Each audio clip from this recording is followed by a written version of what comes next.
जांस्कर बौद्ध संघ ने लद्दाख में बौद्ध युवतियों से जुड़े कथित जबरन धर्मांतरण और विवाह के मामलों पर गंभीर चिंता जताई है। जांस्कर क्षेत्र के बौद्ध समुदाय का प्रतिनिधित्व करने वाली इस संस्था ने ज्ञापन जारी कर अपहरण, धोखाधड़ी के माध्यम से धर्मांतरण को लव जिहाद बताते हुए गंभीर आरोप लगाए हैं और संघ का दावा है कि हाल ही में जांस्कर की एक युवा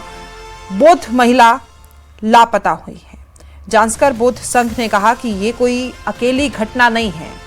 बल्कि ऐसे कई मामलों का एक पैटर्न बनता जा रहा है जिसमें युवा बौद्ध महिलाओं को बहला फुसलाकर विवाह के जाल में फंसाया जाता है और बाद में एक तरफा रूप से उनका धर्म परिवर्तन कर इस्लाम अपनाने के लिए मजबूर किया जाता है। जांस्कर बौद्ध संघ का कहना है कि उन्हें आशंका है कि लापता युवती का अपहरण कर उसे उसकी इच्छा के विरुद्ध बंधक बनाया गया। संघ ने आरोप लगाया कि पीड़िता को मानसिक रूप से प्रभावित करने, गलत जानकारी देने और उसकी कमजोर स्थिति का फायदा उठाकर उसे फंसाया गया ताकि वो अपने परिवार से संपर्क ना कर सके और वहां से निकल ना पाए। संघ ने इस पूरे घटनाक्रम पर गहरी पीड़ा और चिंता व्यक्त करते हुए चेतावनी दी है कि अगर इस उभरती हुई प्रवृत्ति पर समय रहते रोक नहीं लगाई गई तो ये अब तक शांतिपूर्ण रहे जांस्कर और लद्दाख क्षेत्र में सांप्रदायिक सौहार्द को गंभीर रूप से प्रभावित कर सकती है। जांस्कर बौद्ध संघ ने संबंधित प्रशासन और कानून प्रवर्तन एजेंसियों से मामले की निष्पक्ष और त्वरित जांच कर दोषियों के खिलाफ सख्त कार्रवाई की मांग की है।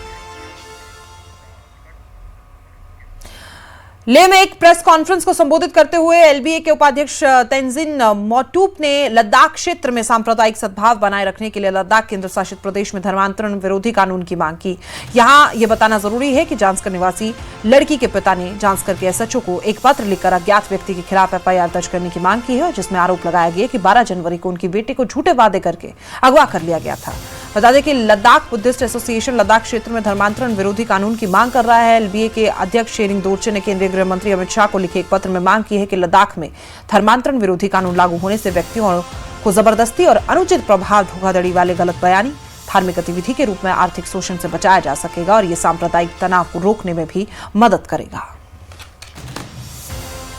Requesting all the other religious organizations to condemn such activities because these are subversive elements which has a malign intention of spoiling the whole societal tranquility and peace in the region. So I would like to request the UT administration, Honorable Lieutenant Governor Shri Kavinder Gupta ji, to write a formal letter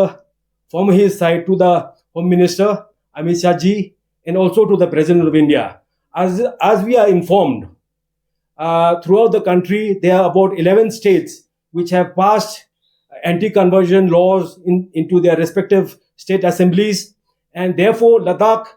I really feel this is the need of the hour to have anti-conversion law so that